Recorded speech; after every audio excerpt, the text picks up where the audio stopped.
George H.W. Bush, a child of privilege who turned away from his Ivy League education to serve our country during World War II. A faithful government servant, from Congress to the UN to the CIA to the White House as vice president and then president. Tonight you will hear intimate recordings from Bush himself as he kept a personal audio diary weighing in on many of the most important events which took place during his time as Commander-in-Chief. It's been probably the most hectic 48 hours since I've been president.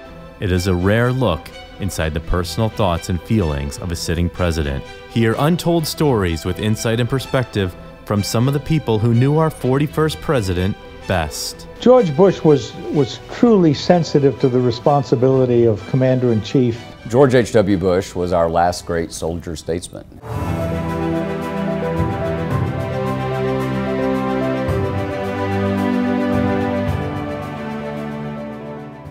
The story of our 41st president starts in Milton, Massachusetts on June 12, 1924. His father, Prescott Bush, was an artillery officer during World War I who would later become an investment banker and then a U.S. Senator.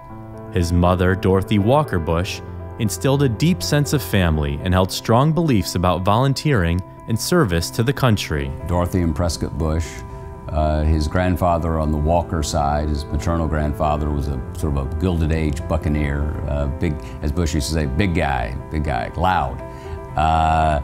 His mother was a very, we would now refer to as a high wasp, believed in not talking about yourself. Bush would come home and say, oh, I was off my game. She'd say, you don't have a game. When her children talked too much about themselves, she'd say, we don't want to hear any more about the great I am. John Meacham became very close to the Bush family after being granted unprecedented access to write Destiny and Power, the American Odyssey of George Herbert Walker Bush. The president's brother, Jonathan, once told me, had a great phrase. He said, for some reason, George was born with an innate sense of empathy. And it's a wonderful phrase. Bush's character, which he got from his parents, led him to be nicknamed Have-Half Bush as a kid. He would cut a candy bar in half or a cookie in half. George H.W. Bush attended some of the best schools in the country: Greenwich Country Day in Connecticut, then Phillips Academy in Andover, Massachusetts. While at Andover, it was clear Bush was a natural leader. He was actively involved in student affairs and sports, especially baseball. It was obvious to everyone that Bush had a bright future ahead of him, but his undergraduate years at Yale would have to wait. Yesterday, December 7th, 1941, a date which will live in infamy. There was an instant feeling of a surge of patriotism in the whole country, and I think I felt that the minute I heard it. I was 17 years old, about to turn 18, and I think my reaction was the same as every other American's. We got to do something about this one.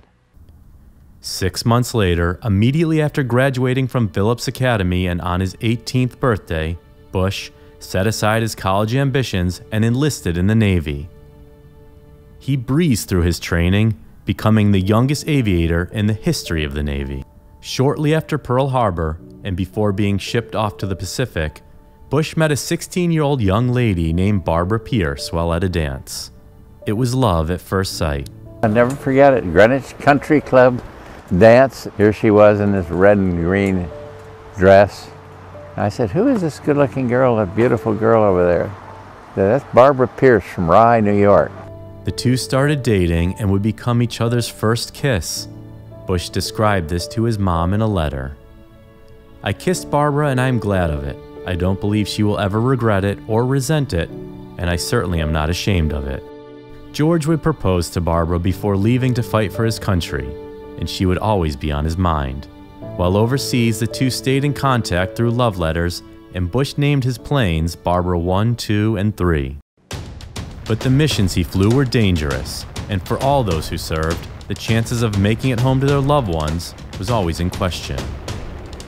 For Bush, no day proved that more than September 2nd, 1944.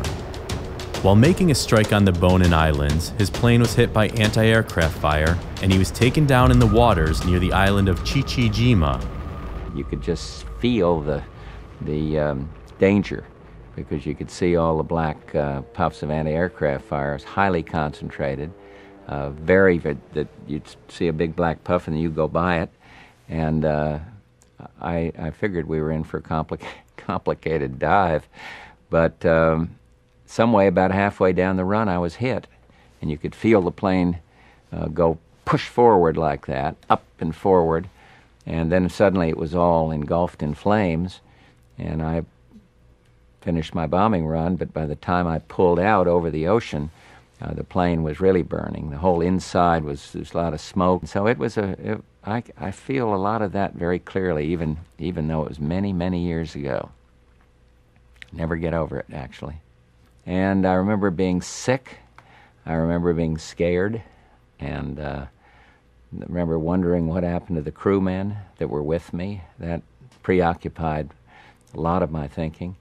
And I knew the fleet was going south, so I knew if I wasn't rescued, I would be captured. And it was a harrowing experience, and I had a lot to give thanks about to God. 2 other men in the plane were not so lucky, losing their lives in the incident. This is actual footage of Bush being rescued by a submarine after spending 4 hours afloat on a life raft. And we went back to a rest home, and they said, yes, we could go home. But it's hard for people to understand this today. We were gung-ho. We didn't want to get out of the service. We wanted to go back with our ship.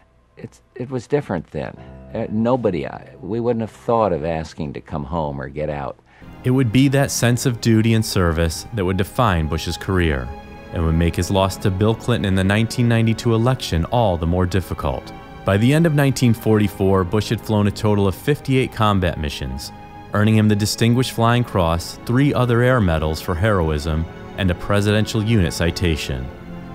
He was honorably discharged from the Navy in 1945, 1 month before Japan's unconditional surrender and the eventual end of World War II.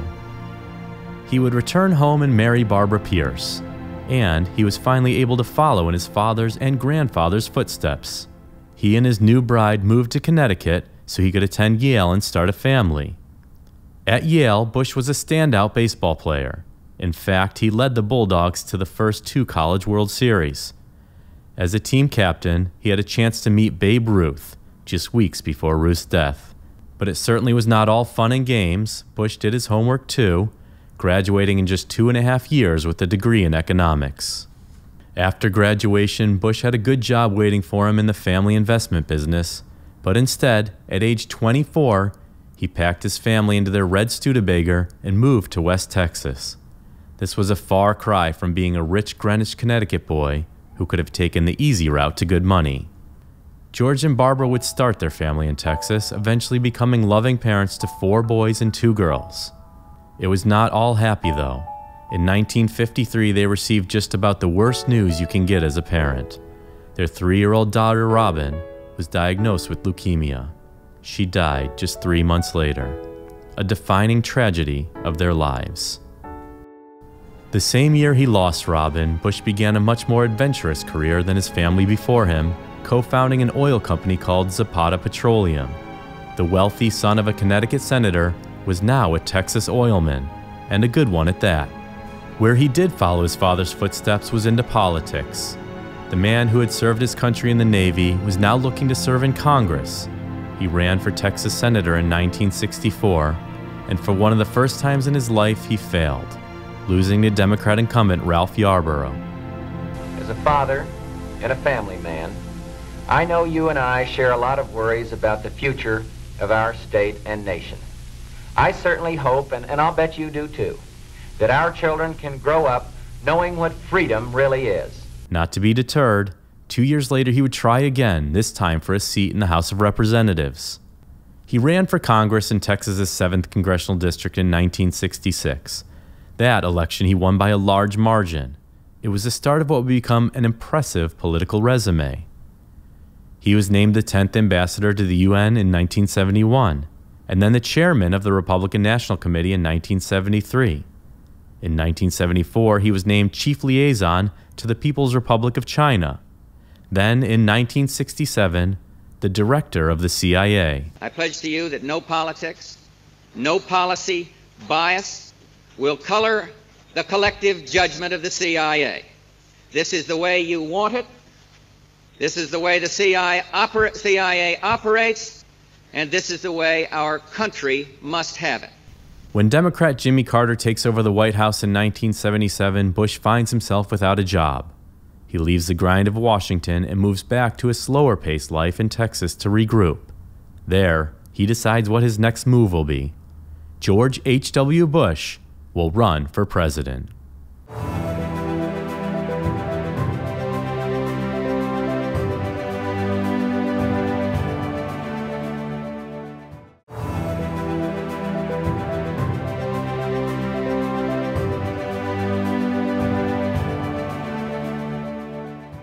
When George H.W. Bush headed to the first in the country Iowa caucuses back in 1980, his expectations were as low as his polling numbers.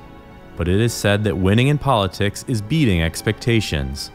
Bush pounded the pavement in the Hawkeye State while growing a grassroots organization there. And it worked. He pulled off a huge upset, famously stating that he had the Big Mo, hoping the win would knock frontrunner Ronald Reagan out early. But it didn't. And that momentum would not last long. Reagan went on to easily win in New Hampshire just a month later, before sweeping the Southeast and Illinois in March. Your plan, in my judgment, and the judgment of many economists, would risk exacerbating that deficit. And today, our creditors abroad, our economy is linked to foreign economies. And they take a look at us and see us living at deficit after deficit.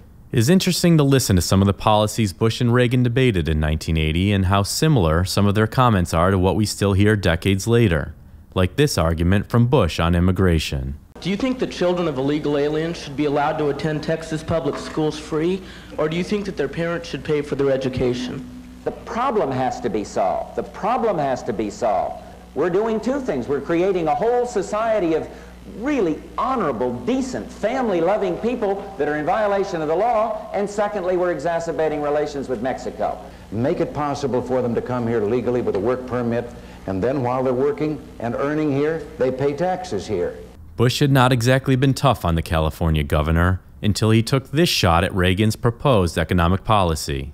What I'm saying is that this type of what I call a voodoo economic policy, it just isn't going to work. In 1980, Bush coined a phrase that haunted him forever. He referred to supply-side economics, the Reagan plan of cutting taxes, and therefore he would create so much prosperity that your revenues would actually rise. He called it voodoo economics. The aide who helped him come up with that phrase later told me that Bush said, you know, you've written for me for years, and that's the one damn thing anybody remembers, and it hurt me. And soon it was over. A month later, Bush dropped out of the race. In his diary, he pondered, what's it going to be like driving a car, being lonely around the house? He didn't have to worry about that too long. A plan for Reagan to pick Gerald Ford as his running mate collapsed during a meeting between Reagan and the former president. Reagan made the decision to call in Bush, who he felt could embrace the platform, despite having hammered his economic policy as voodoo economics back in Pennsylvania. Oh, come on. Right. Oh, you guys shouldn't have done it. It's a frame up here. Oh. We were gonna sing, but since they're taping.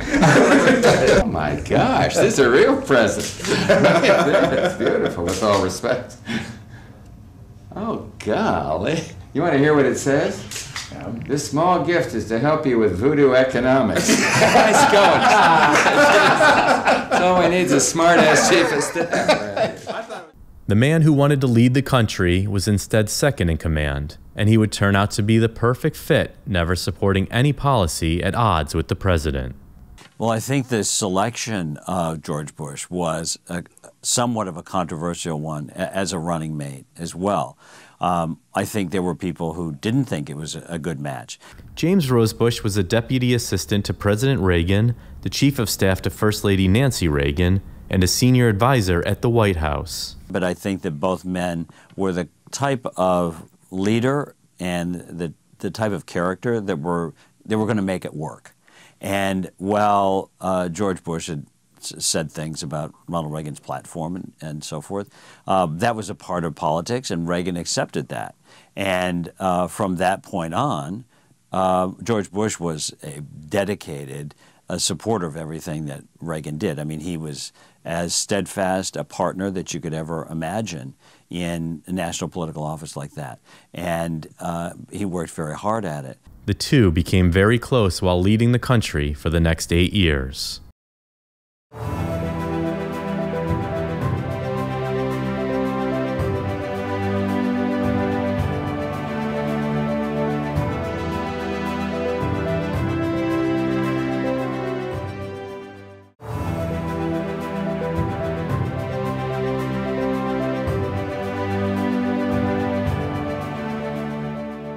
George H.W. Bush jumped into the 1988 presidential race on October 30th, 1987. He faced off against Senator Bob Dole of Kansas, evangelical Pat Robertson, and Congressman Jack Kemp during the GOP primary. As the vice president under Reagan, Bush seemed to have an inside track on the nomination. The Cold War had started to thaw, the economy was booming. So Bush highlighted his government experience, offering America a sense of continuity in the White House. You would think that Reagan's popularity would vault Bush to an easy win, being his second in command, but it didn't work out that way. Bush lost the Iowa caucus badly, finishing third behind Dole and Robertson. He had long struggled with an image of being soft or wimpy, and not tough enough to get down and dirty in the trenches of electoral politics. In fact, Newsweek dubbed his campaign as fighting the wimp factor. He was asked about it over and over, and it drove him nuts. A lot of the liberal media were trying to demean the president by accusing him of not being as strong of character to be president. John Sununu played a major role in the Bush campaign for president before serving as his chief of staff in the White House. And Newsweek put it on the front cover. They called him a wimp. The campaign of 1988, however, disproved that perception. After Iowa, Bush came back to run a strong campaign and hit his opponents hard. In fact, he had a testy exchange with Dan Rather that helped combat that wimpy reputation. The president was asked to do an interview with Dan Rather on CBS. Rather started playing along that same tune, and Bush just turned it around on him. It's not fair to judge my whole career by a rehash on Iran. How would you like it if I judged your career by those 7 minutes when you walked off the set in New York?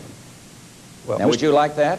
Mr. I have Vice respect President, for you, but I don't have respect for what you're doing here tonight. But the way Bush pounded him in that interview, I think, ended the accusation of the wimp factor in that campaign completely. When people say Bush might not have had, might not have been tough enough, his mother once played tennis while her feet bled through her socks from the blisters because she was so determined to win the match. And that's a characteristic that her son, the 41st president, inherited. Realistically, 1988 was Bush's last chance to win the presidency and run the country. He went on to win the New Hampshire primary and then went on to dominate the Super Tuesday races. In his acceptance speech at the Republican convention, Bush stressed the successes of the Reagan years and his ability to continue to build on them. He pointed to his military service in World War II and his years of public service. He pledged to round out some of the harsher edges of the previous administration, stating, "But where is it written that we must act if we do not care, as if we're not moved? Well, I am moved. I want a kinder and gentler nation." But it was in that same speech that he delivered perhaps the most infamous line.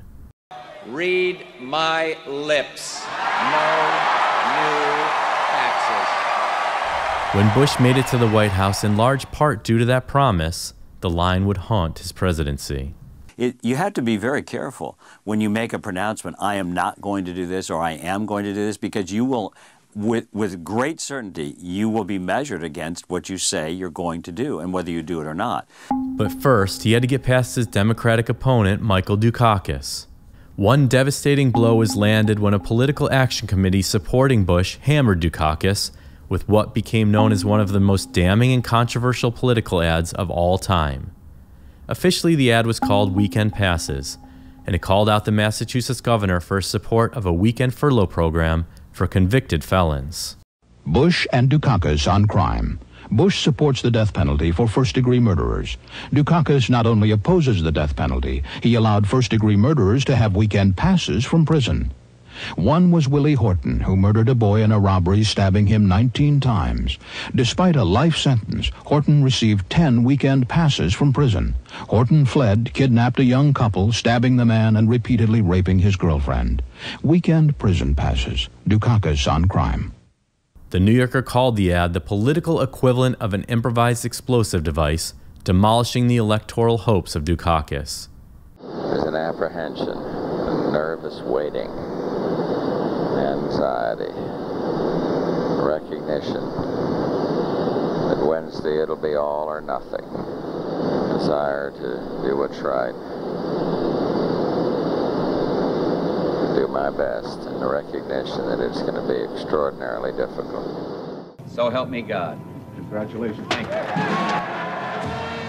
George H.w. Bush would go on to win the presidency and was inaugurated on January 20th, 1989. No, I think clearly people wanted more of Reagan. And George Bush was an honorable man who had served Ronald Reagan very well, and they were happy at the end of, by and large, they were happy at the end of 8 years of where they were, where they stood, and they wanted more of it. One of the first issues the 41st president would have to deal with was the Cold War. President Reagan, how do you think your successor is doing in his first 100 days? There seems to be some discussion about that. Well, I'm not a part of that discussion because I think he's doing just fine, and he was a major part of everything that we did for the preceding 8 years, and I'm very pleased to have him here. As communism was cracking across the world in November of 1989, its most iconic symbol, the Berlin Wall, came down. Yet Bush was criticized at home for not dancing on the wall, his detractors saying he was not showing enough emotion. Thus, he must not understand the importance of this historic moment. Well, I don't think any single event is the end of what you might call the Iron Curtain. But clearly, this is a long way from the harsh days of the harshest Iron Curtain days. But you don't seem elated, and I'm wondering if you're thinking I'm of elated, the I'm problem. just not an emotional kind of guy. Well, how elated are you? I'm very pleased. And I've been very pleased with a lot of other developments. A far cry from the evil empire days and when they were pounding the president for too much rhetoric. Now they pound me for not being out front enough. Can't win with these press people. Again, the criticisms proved unfounded, and the president would forge a good working relationship with the Soviets, perhaps due to his handling of the fall of communism. He and Soviet Union leader Mikhail Gorbachev would approve the outlines of a landmark treaty for the first ever cuts in long-range nuclear missiles and sign a pact to slash chemical weapons stockpiles. Midway through a 4-day summit, Bush and Gorbachev sat down at a gleaming mahogany table in the East Room to sign an array of agreements. We may not agree on everything, and indeed we don't agree on everything, but we believe in one great truth. The world has waited long enough. The Cold War must end. And so today, with gratitude in my heart for all those on the Soviet side and the United States side that worked so hard at all levels to bring these agreements to fruition, I say let's renew our pledge and build a more peaceful world. Bush presided relatively peacefully over what is now a unified Europe.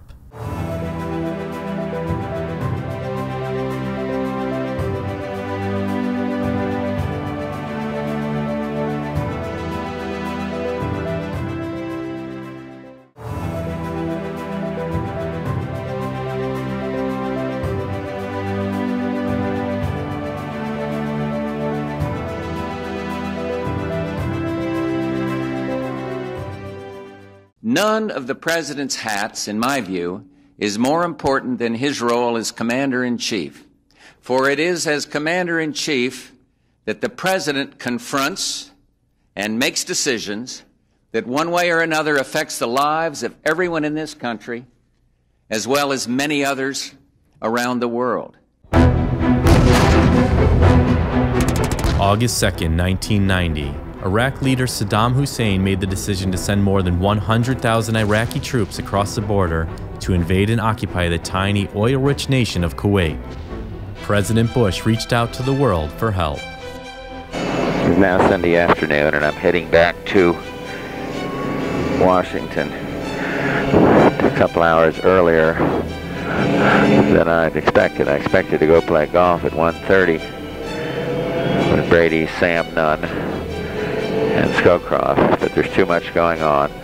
So I will get to the White House now at 3 o'clock and get ready for a 5 o'clock overall review meeting. It's been probably the most hectic 48 hours since I've been president, and in terms of serious national security interests. I've been on the phone incessantly and have written down a long collection of names. The bottom line is that the West is together. Less than a week ago, in the early morning hours of August 2nd, Iraqi armed forces, without provocation or warning, invaded a peaceful Kuwait. Facing negligible resistance from its much smaller neighbor, Iraq's tanks stormed in blitzkrieg fashion through Kuwait in a few short hours. No one, friend or foe, should doubt our desire for peace, and no one should underestimate our determination to confront aggression. Even though the president warned Saddam a number of times that the U.S. would take forceful action, Saddam Hussein, it appears, didn't believe that the United States, which he thought was still in a post-Vietnam funk and unwilling to utilize the power of the superpower, George Bush decided it had to be done. He put together a coalition, including virtually all of the Arab countries in the region. It included countries that historically had avoided participating in any kind of aggression, and some countries couldn't send military, but Japan, for example, sent significant amount of money. So this was the first major international coalition. 5 months ago, Saddam Hussein started this cruel war against Kuwait. Tonight, the battle has been joined. Let there be no misunderstanding. We have no quarrel with the people of Iraq. I've said many times, and I will repeat right now, our only object is to oppose the invasion ordered by Saddam Hussein. Well, George Bush was truly sensitive to the responsibility of Commander-in-Chief in putting young men and women in harm's way. So he understood the pain of war and the loss of war, and he did not make the decision lightly to send American troops over there to fight. When I had to commit forces to go into Desert Storm, only the president can make that decision. I think that judgment was in some way tempered or strengthened maybe by the fact I had been in combat. I knew it's not much fun. I knew it's unpleasant. And so I think my own combat experience made my decision-making more prudent, and yet maybe it enhanced my ability to make a decision. It is not easy to send someone else's son or daughter into combat. I have no fear of making the call. I know that we'll lose lives, but I am convinced that we will move fast, move swiftly, and carry the day and kick Saddam out of Kuwait. And regrettably, there will be a lot of casualties on his side, and there'll be some on ours. But we can't stop now, we can't look back now, we can't pause now, we can't cease fire now, we can't fail in our mission. He was determined that they would have all the resources of the United States, and we took about 5 months to build up the logistics and the supplies and the equipment, and to place men, women, and equipment in place for what turned out to be a very quick battle to get Saddam Hussein out of Kuwait. Operation Desert Storm, led admirably by President Bush and with a coalition of 34 countries, was a decisive victory that lasted only 6 weeks. On behalf of the Congress and the country, and through you to the members of our armed forces, our warmest congratulations on the brilliant victory of the Desert Storm operation. 7 months ago, America and the world drew a line in the sand. we declared that the aggression against Kuwait would not stand. And tonight, America and the world have kept their word. This is not a time of euphoria, certainly not a time to gloat. And soon, we will open wide our arms to welcome back home to America our magnificent fighting forces. President Bush's approval rating stood at 89% according to a Gallup poll, the highest since World War II. But just 18 months later, after the boys returned home, the American public shifted its focus back to domestic problems. And I know that these euphoric 85% ratings, nothing like it since Truman after the World War II, are nothing. They go away tomorrow. Bush's approval ratings would soon come crashing down. He passed the Americans with Disabilities Act and then the Clean Air Act, bills that were not supported by true conservatives as they added to big government. And a growing deficit meant Bush had to revisit his no new taxes pledge from the campaign. And obviously that stayed in through the speech at the convention and was one of the issues that the Democrats tried to exploit after the president took office. And obviously in the budget negotiations, they just were determined not to let him have a budget without new taxes, even though when you did the numbers, the country could have sustained a cut in spending without any new taxes. The 1990 budget included tax hikes. Bush's campaign promise had been broken. Then, by 1992, the economy was in a recession and unemployment stood at 7.8%, the highest since 1984. Bush was forced to absorb much of the blame, especially among conservatives. This as he ran for re-election. We must be a military superpower, an economic superpower, and an export superpower. In the 1992 presidential campaign, Bush had to first turn back a challenge for the GOP nomination from conservative commentator Pat Buchanan, one that was much closer than expected. That smaller margin of victory made way for a new candidate in the race, billionaire businessman Ross Perot, who ran as an independent. Nobody ever told the American people that we increased spending $1.83 for every dollar taxes raised. That's absolutely unconscionable. Both parties carry a huge blame for that on their shoulders. This was not a way to pay down the deficit. This was a trick on the American people. That's not leadership. Perot was bad news for Bush because he was gaining some traction and appeared to be a candidate who would take his votes and not the votes of Bush's top opponent, Democratic candidate Arkansas Governor Bill Clinton. And I think the American people deserve better than they're getting. We have gone from first to 13th in the world in wages in the last 12 years since Mr. Bush and Mr. Reagan have been in. Personal income has dropped while people have worked harder. While Clinton focused on the fledgling economy, the Bush campaign touted the president's foreign policy successes. They also went after the character of Clinton, who was being pegged as a Vietnam draft dodger. Clinton seemed to be Bush's polar opposite. Of course, Bush a Republican, Clinton a Democrat, but Bush served his country honorably in World War II. Clinton was able to avoid military service, and Bush sometimes had trouble getting his message across, where Clinton was a smooth-talking, saxophone-playing baby boomer.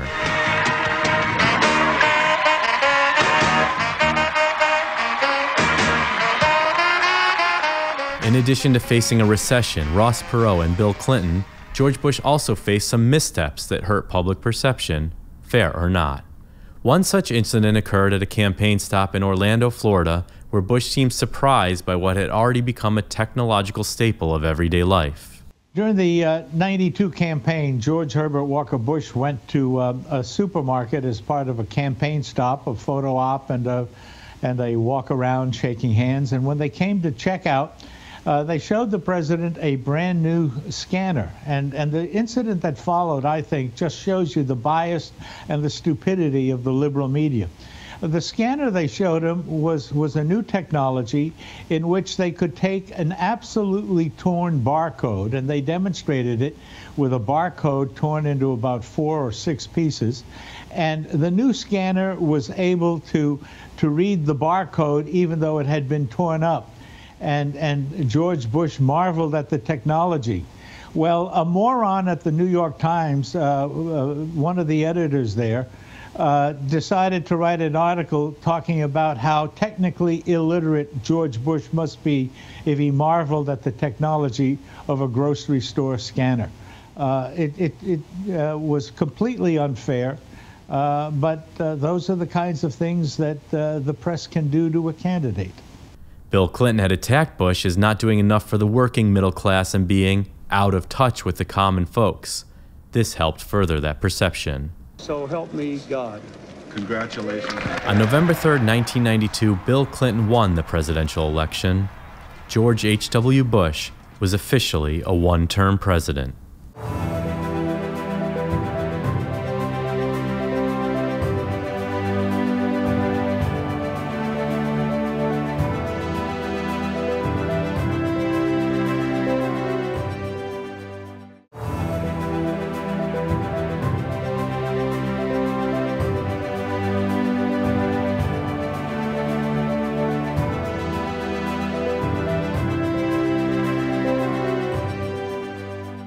George H.w. Bush was our last great soldier statesman. He was the last president of the World War II generation, the first president of the post-Cold War generation. He was raised in a culture of sacrifice, of dignity, of a sense that your duty to country was to serve, and it was particularly poignant, therefore, that this paragon of that culture was defeated by the first baby boomer president. He went on Arsenio Hall to play the saxophone, while Bush thought Arsenio Hall was a building at Yale. He had no idea. It wasn't even a fair fight at that point. Clinton was a cable TV ready president whose appetites got out of control. George H.w. Bush was a World War II hero who had his appetites and had his ambitions, but was raised to check them and to temper them. And I think their approaches to governing the country reflect those essential differences in character. Sacrifice versus saxophone. Before leaving the White House, President Bush left this letter for incoming President Bill Clinton in the Oval Office. It reads, "Dear Bill, when I walked into this office just now, I felt the same sense of wonder and respect that I felt 4 years ago. I know you will feel that too. I wish you great happiness here. I never felt the loneliness some presidents have described. There will be very tough times, made even more difficult by criticism you may not think is fair. I'm not a very good one to give advice, but just don't let the critics discourage you or push you off course. You will be our president when you read this note. I wish you well. I wish your family well. Your success now is our country's success. I am rooting hard for you. Good luck, George." As I told Bill Clinton, I feel the same sense of wonder, majesty about this office today as I did when I first walked in here. I've tried to keep it. I've tried to serve here with no taint of dishonor, no conflict of interest, nothing to sully this beautiful, beautiful place, this job I've been privileged to hold. His life of service would not end there. I think George Bush demonstrated how an ex-president should act. He made it a point not to criticize his successors. He was always available to them on the phone or with a personal visit to discuss any issues they wanted. He recognized also the burdens on family for anybody in the White House, and he and his family interacted with the families of his successors in such a way that they tried to make that public life that they were exposed to a lot easier for them. He was available to talk not only to American political leaders, but to foreign political leaders if they called on him in Texas, and quite often was available there to listen to them and when they asked, provide advice. I really do think that's the classic example of how an ex-president of the United States should act. Well, the president really believed that no life is complete unless there's service to others involved. And he did put together the Points of Light program to really publicize and reward those who made serious commitments of their life to help others. Well, Points of Light concept is that, helping others, doing something for somebody else. And I believe in it. It's nothing we discovered. I mean, it's been out there for many, many years. And every week since he left office, there's been a Points of Light award given out to individuals or institutions or groups that have done something constructive and worthwhile for their community or for others. The Honorable George Herbert Walker Bush. On February 15, 2011, President Barack Obama awarded H.W. Bush with the Presidential Medal of Freedom. But his service to his country would live on. Most recently, he, along with other living presidents, supported the One America Appeal concert, which raised millions for those impacted in 2017 by devastating hurricanes in Texas, Florida, and Puerto Rico. This touching moment aired right here on Newsmax TV. George H.W. Bush, after 7 decades, still holding hands with his wife, Barbara. George and Barbara Bush not only served our country, but set a positive example for all American families. They raised successful children, watching one son become president and another the governor of Florida.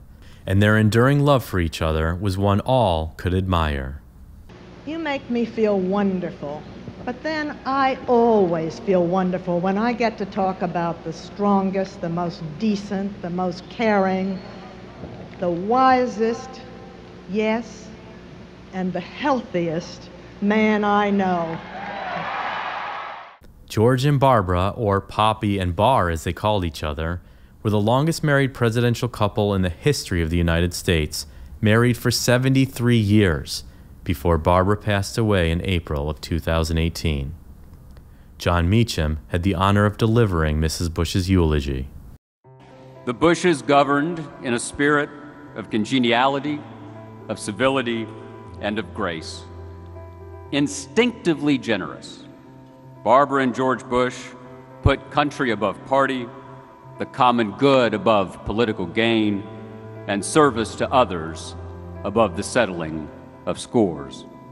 I think the legacy of President Bush is that he, at every point in which he had power, he did some things that weren't all that admirable to amass power, but when he had it, he put the national interest first.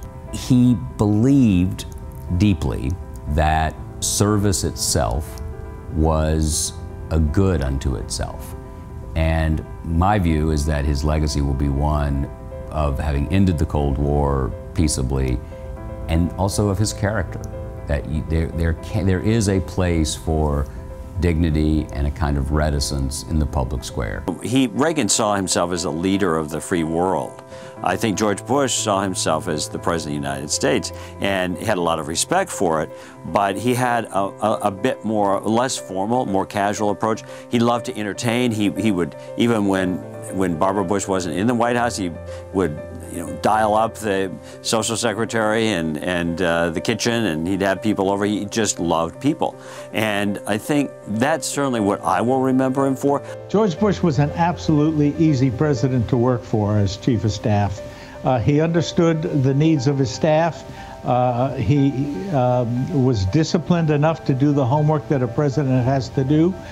He was a lot of fun. We had a lot of raucous laughs. In the Oval Office, Mrs. Bush wrote that when she walked past the Oval Office, she often heard raucous laughter and couldn't understand how those people could rule the world, as she put it, with such laughter going on. We had become friends during the campaign, and I felt I was serving not just the president, but a very close friend. And I'm proud to say that I've been able to maintain that relationship throughout the years. And George Bush was a great friend. He was a great president, a great American, and will truly be missed by me and all the Sununu family. But it's service with honor. Service with a flair for decency, hopefully kindness. I know the latter never came through, because the press won that one. Cold-hearted, disconnected, not caring about people. But I don't think they can lay a glove on me in the final analysis. Serving without conflict, never for personal gain, always bearing in mind the respect for the office that I've been privileged to hold. house I've been privileged to live in, the office in which I've tried to serve.